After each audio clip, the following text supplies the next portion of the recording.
সম্মানিত দর্শক, বিষয়গুলো নিয়ে সামাজিক মাধ্যমে বেশ খোলামেলা আলোচনা হচ্ছে। আর মূলধারার যে গণমাধ্যম, সেখানে যে সকল আকার ইঙ্গিতে খবর প্রকাশিত হচ্ছে, তাতে করে স্পষ্টতই বোঝা যাচ্ছে মার্কিন যুক্তরাষ্ট্র বর্তমান ডক্টর মোহাম্মদ ইউনূস সরকারের উপরে একটি ইনক্লুসিভ নির্বাচনের জন্য বেশ চাপ প্রয়োগ করছেন। আপনারা যদি গত কয়েক মাসের খবরাখবর দেখেন, তাহলে দেখবেন যে ডক্টর মোহাম্মদ ইউনূসের নিরাপত্তা উপদেষ্টা জনাব খলিলুর রহমান দিল্লি সফর করেছেন। তারপর তিনি কাতার সফর করেছেন এবং আমেরিকা সফর করেছেন একাধিকবার। এর বাইরে মার্কিন যুক্তরাষ্ট্রের বেশ গুরুত্বপূর্ণ বেশ কয়েকজন কূটনীতিবিদ তারা বাংলাদেশ সফর করেছেন এবং সরকারের অতি গুরুত্বপূর্ণ ব্যক্তিদের সঙ্গে ক্লোজ ডোর বৈঠক করেছেন। এর বাইরে আমরা যেটা দেখেছি, ইউরোপীয় ইউনিয়ন, মার্কিন রাষ্ট্রদূত এবং অন্যান্য গুরুত্বপূর্ণ দেশের যারা রাষ্ট্রদূত, তারা চরকির মতো ঘুরে বেড়াচ্ছেন। জামাত, তারেক রহমান সাহেব, তারপর ডক্টর মোহাম্মদ ইউনূস, তাদের সবার সঙ্গে সিরিজ অফ বৈঠক তারা করার পর এরা আবার সদল বলে দিল্লিতে বৈঠক করতে যাচ্ছেন। কার সঙ্গে যাচ্ছেন, কী কারণে যাচ্ছেন, এগুলো নিয়ে নানা রকম বিতর্ক হচ্ছে এবং সবাই বলার চেষ্টা করছেন যে আমেরিকা একটি ইনক্লুসিভ নির্বাচন চাচ্ছে এবং সেখানে যে কোনো মূল্যে হোক আওয়ামী লীগের অংশগ্রহণ করানো বাধ্যতামূলক করার জন্য তারা জোর চেষ্টা চালাচ্ছে। এখন পরিস্থিতি যেভাবে চলছে এই মুহূর্তে, এটা কী করে সম্ভব? এর কারণ হলো নির্বাচনের তফসিল ঘোষণা হয়েছে, আজকের দিন পর্যন্ত প্রতীক বরাদ্দ হয়ে গেছে এবং নির্বাচনের ট্রেন্ড ঠিকমতো চলছে। সেই নির্বাচন কিভাবে হবে না হবে সেটা পরের ব্যাপার। প্রথমত হলো যে সরকারের পক্ষ থেকে সর্বশক্তি দিয়ে নির্বাচন অনুষ্ঠান করানোর চেষ্টা করা হচ্ছে, আর রাজনৈতিক দলগুলো যারা প্রার্থী তারাও যার যার অবস্থান থেকে প্রচার এবং প্রোপাগান্ডা শুরু করেছেন। তো এই অবস্থাতে কিভাবে আওয়ামী লীগের সঙ্গে রিকনসিলিয়েশন সম্ভব, কী করে আওয়ামী লীগকে এই নির্বাচনে অংশগ্রহণ করানো সম্ভব, এগুলো নিয়ে আকার ইঙ্গিতে আলোচনা হচ্ছে। যারা একটু সাহসী তারা বলার চেষ্টা করছেন যে ঠিক আছে, নির্বাচনটা পিছিয়ে দেওয়া হোক। আবার কেউ কেউ বলার চেষ্টা করছেন যে ঠিক আছে, নির্বাচনে যারাই ক্ষমতায় আসুক তারা নির্দিষ্ট সময়ের পর 3 মাস বা 6 মাস পরে আওয়ামী লীগকে রিকনসিলিয়েট করে যদি একটি ইনক্লুসিভ নির্বাচন দেওয়া হয় তাহলে সেটা হতে পারে। তো এগুলো নিয়ে আলাপ আলোচনা হচ্ছে। এখন যারা প্রশ্ন করেন তাদের বক্তব্য হলো যে যেখানে আওয়ামী লীগ নিজ মুখে একাধিকবার বলেছে যে তাদেরকে মার্কিন যুক্তরাষ্ট্রের ডিপ স্টেট পলিসির দ্বারা ক্ষমতাচ্যুত করা হয়েছে এবং জুলাই আগস্টে রাজপথে যা কিছু ঘটেছে সেখানে ম্যাটিকুলার ডিজাইন ছিল এবং সেই ডিজাইনের মাধ্যমে জনগণকে উস্কে দেওয়া এবং এই বিপ্লবটিকে মিসহ্যান্ডেল করার জন্য বা গণ অভ্যুত্থানটিকে সরকার পতনের দিকে নিয়ে যাওয়ার জন্য যে সকল ডিজাইন করা হয়েছে তার সঙ্গে আমেরিকার একটা যোগসাজশ ছিল। আমরা বিভিন্ন আকারের বুলেট, বিভিন্ন আকৃতির আগ্নেয়াস্ত্র সহ ওয়েস্টিন হোটেলে সেই আমেরিকার যে সামরিক কর্তা তাদের মরে যাওয়া বা মারা যাওয়া বা তাদেরকে মেরে ফেলা, হোয়াট এভার মেবি, এই ঘটনা নিয়ে নানা রকম প্রতিবেদন দেখেছি এবং কোনো রকম ময়নাতদন্ত ছাড়া সেই লাশ আমেরিকার একজন কর্নেল, সেনাবাহিনীর একজন কর্নেল যিনি দীর্ঘদিন যাবৎ বাংলাদেশে গোপনে দায়িত্ব পালন করছিলেন, তার সেই তৎপরতা নিয়ে নানা রকম কথাবার্তা বলা হচ্ছে। তো সেক্ষেত্রে এরকম যে মিলিটারি অপারেশন, সামরিক অপারেশন আমেরিকার পক্ষ থেকে চালানো হয়েছিল, যেটিকে মানে যাকে বলা হয় কি বলবেন আপনি, তো সেটা কিভাবে চালিয়েছে তারা ভালো বলতে পারবে। এটা নিয়ে নানা রকম স্পেকুলেশন রয়েছে। 2 নম্বর হলো যে পলিটিক্যাল যে বিষয়গুলো খোলামেলা আলোচনা হচ্ছে সেটা হলো সেন্ট মার্টিন নিয়ে, আমেরিকা থেকে সেই অস্ত্র কেনা নিয়ে, তারপর রোহিঙ্গা ইস্যু নিয়ে আমেরিকাকে করিডোর দেওয়া ইত্যাদি নানা বিষয় নিয়ে আমেরিকার চাপ ছিল শেখ হাসিনা সরকারের প্রতি এবং শেখ হাসিনা সরকার সেগুলো গ্রহণ করেননি বলে আওয়ামী লীগের যারা লোকজন তারা দশমুখে প্রচার করে যাচ্ছিল। তো সেই দিক থেকে America versus Sheikh Hasina, America versus Awami League, এই সম্পর্কটি স্বাভাবিক হওয়ার কথা নয়। তো হঠাৎ করে মাত্র 17 মাসের মাথায় কেন এই ধরনের আলোচনা আসছে যে শেখ হাসিনাকে ফেরত আনার, আওয়ামী লীগকে রাজনীতি পুনর্বাসিত করার জন্য আমেরিকা পাগলপাড়া হয়ে পড়েছে? এটা $মিলিয়ন প্রশ্ন। বিভিন্ন কারণ এটা হতে পারে, সত্য হতে পারে। প্রথমত হলো যে আমেরিকা এখানে তাদের যে বিনিয়োগ রয়েছে, এখানে তাদের যে ব্যবসায়িক ভবিষ্যৎ রয়েছে এবং রাজনৈতিক ভবিষ্যৎ রয়েছে, এজন্য এখানে একটি শক্তিশালী আইদার আমেরিকান মডেলের একটি গণতন্ত্র থাকতে হবে, অথবা ঠিক সংযুক্ত আরব আমিরাত বা সৌদি আরব মডেলের একজন স্বৈরশাসক, তাদের অনুগত স্বৈরশাসক থাকতে হবে। তা না হলে এখানে বার্মা অ্যাক্ট কার্যকর করা যাবে না, এখানে মার্কিন যে বিনিয়োগ রয়েছে সেই বিনিয়োগ অনিরাপদ থাকবে, এবং এই অঞ্চলে মার্কিন যে কর্তৃত্ব রয়েছে সেটি আমেরিকার হাত ছাড়া হয়ে এটি ভারতের হাতে চলে যাবে, অথবা এটি যেভাবে হোক না কেন চীনের হাতে চলে যাবে। তো যদি চীন এবং পাকিস্তান তাদের হাতে চলে যায়, এই চক্রটি যদি বাংলাদেশের রাজনীতিতে গুরুত্বপূর্ণ ভূমিকা পালন করে, আমেরিকা বিপদে পড়বে।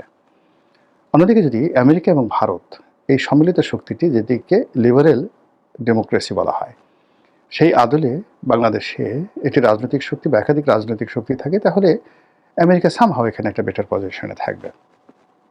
তো গত 17 মাসে আমাদের দেশে যা কিছু হয়েছে তা আমেরিকার জন্য সুখকর নয়। আমেরিকা যা চেয়েছে, যা স্বপ্ন দেখেছে, যা করতে চেয়েছে, তার একটি হয়নি। অধিকাংশ যেভাবে রাজনীতি এগোচ্ছে এবং যেভাবে বাংলাদেশের অর্থনৈতিক সমস্যা বেড়ে যাচ্ছে, তাতে করে এই সরকারের পেছনে যদি আমেরিকার, অর্থাৎ বর্তমান ইউনিট সরকারের পেছনে যদি আমেরিকার কোনো মৌন সমর্থন থাকে, সেটি তাদের জন্য গলার কাটা হবে। দ্বিতীয়ত, যে যদি এখানে ইসলামী রেডিক্যাল যে পলিটিক্যাল ফোর্সগুলো রয়েছে তারা আফগানিস্তানের মতো, পাকিস্তানের মতো অতি শক্তিশালী হয়ে পড়ে, তাহলে আমেরিকার আমও যাবে, সালাও যাবে। তো এই জন্য আমেরিকা আসলে এখানে তাদের যে সিদ্ধান্ত, সেই সিদ্ধান্ত তারা পরিবর্তন করতে চাচ্ছে। এই গেল এক, হতে পারে। মানে এটা হলো আমি একটা বিশ্লেষণ, আমার কোনো ব্যক্তিগত মতামত নয়, আমি শুধু বললাম এটা হতে পারে। দ্বিতীয়ত হলো যে মিস্টার ডোনাল্ড ট্রাম্প ব্যক্তিগতভাবে তিনি নোবেল পুরস্কার বিরোধী, নোবেল শান্তি পুরস্কার বিরোধী। ব্যক্তিগতভাবে তিনি ডক্টর মোহাম্মদ ইউনূসকে অপছন্দ করেন, এটা তিনি একেবারে প্রকাশ্যে বলে ফেলেছেন। তো সেই দিক থেকে মার্কিন যে পররাষ্ট্রনীতি, সেই পররাষ্ট্রনীতির ক্ষেত্রে মার্কিন ফেডারেল সরকারের একটা একছত্র আধিপত্য রয়েছে। আমেরিকার ইন্টারনাল ব্যাপারে দেখা গেল যে সেখানে ডোনাল্ড ট্রাম্পের খুব অল্প করণীয় আছে। সেখানের জুডিশিয়ারি এতটা স্ট্রং, সেখানকার যে গভর্নরের অফিসগুলো আরও স্ট্রং, যেখানে কাউন্সিল রয়েছে, সিটি কর্পোরেশন রয়েছে, সেখানে সিটি কর্পোরেশনে অল ইন অল, যেমন নিউ ইয়র্কের মেয়র, শিকাগোর মেয়র, তারা যথেষ্ট শক্তিশালী।